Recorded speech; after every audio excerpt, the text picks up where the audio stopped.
40 नंतरचा चष्मा पण या सगळ्या सर्जरीज करून जाऊ शकतो का?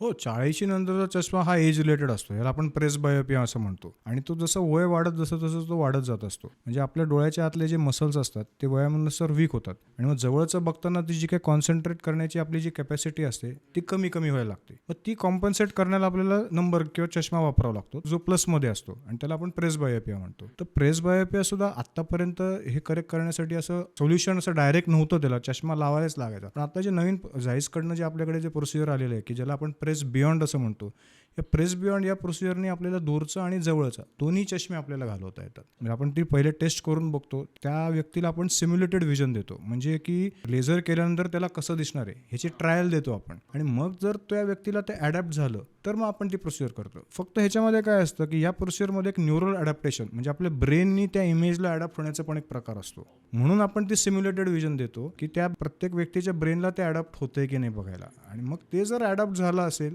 तर मग ती प्रोसिजर आपल्याला करता येते. आणि समजा एखादा व्यक्ती त्याच्यामध्ये नाराजच असेल किंवा त्याला तो सॅटिस्फाईडच नसेल ते करून सुद्धा, तर ही रिव्हर्सिबल आहे प्रोसिजर. म्हणजे ह्याला परत लेझर करून आपण ते परत पूर्ववत ह्याच्यावरती आणू शकतो. ही ब्युटी ह्याची आहे की समजा एखाद्या माणसाला न्यूरल अडॅप्टेशन झालंच नाही काही कारण असतो तर ते आपल्याला रिव्हर्स पण करता येते.